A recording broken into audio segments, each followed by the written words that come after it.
Stop that! Get off the stage, man. I haven't said anything at all. It'll probably suck! Yeah, like the rest of his content. Yeah, what are you doing? Get off the stage, Stop. man. Come on. Somebody get him out of here! Get off the stage. Twitter is complicated. It's like an open stage that everyone is addicted to, but at the same time they hate, where you can't really speak a lot because they'll hate you too. And no matter where you look, everything is always on fire, with people either praising something or criticizing it. Then again, that is not just Twitter, because as you go around social media or forums, you'll see many people beating each other up over one thing or another.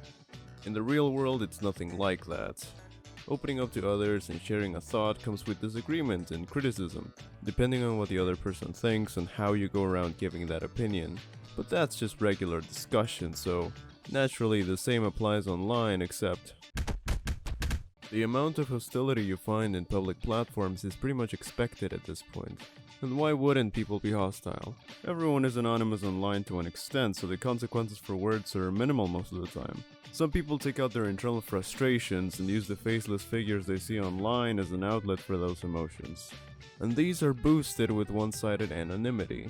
People that have a platform, creators, they pretty much have all their thoughts up for grabs. Because as your platform grows, you'll have more eyes on your opinions and more people engaging with it.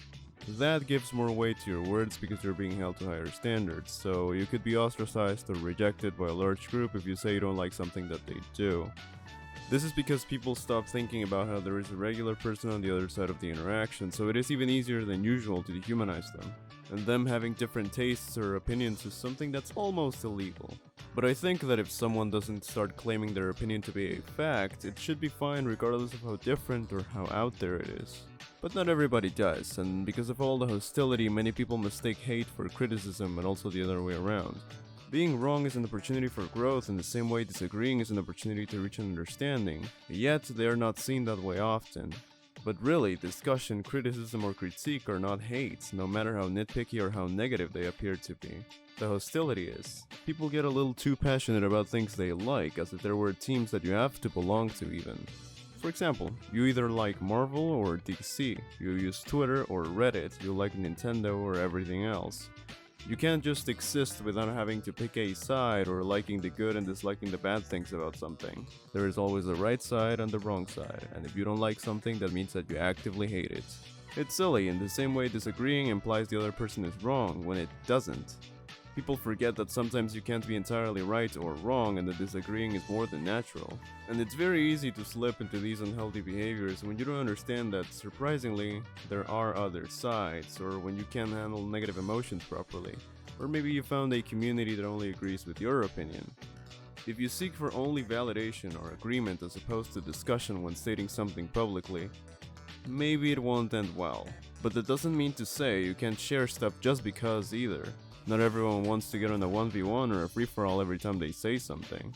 And I say that because getting into arguments online is really easy when you want to express an opinion that is not exactly in line with... Get a mouthful of this. What? Sorry, I have to say that because it's part of the company policy to reinforce the brand identity. Yeah, sorry, it's kind of embarrassing. We have to say that every time we deliver something. I thought you delivered packages. I have hobbies. Right, I didn't even order food in the first place. Really? I thought you were going to talk about hot takes. Here's a hot take. Tip your delivery guy. Like any other type of input, they're okay. If you start claiming that everyone else is wrong and you're right, or if you nitpick way too much without understanding the subject properly, it's just kind of annoying for everyone else. So it all depends on whether the engagement is actually in good faith. You know? Be nice about it. To all this, you could say people have a hard time coexisting with something that is different or doesn't align with their worldview. And to that, it's important to remember that just because a thought is outside of a distinct worldview, it doesn't mean that it doesn't hold any value. If you enjoy or have a positive opinion on something, you shouldn't let others bring that down.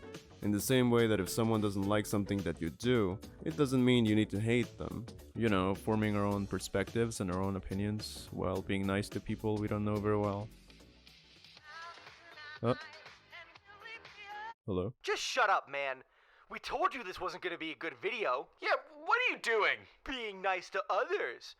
Fool. Yeah. An absolute fool. Yeah, someone get him out of here. What is he thinking? Get off the stage.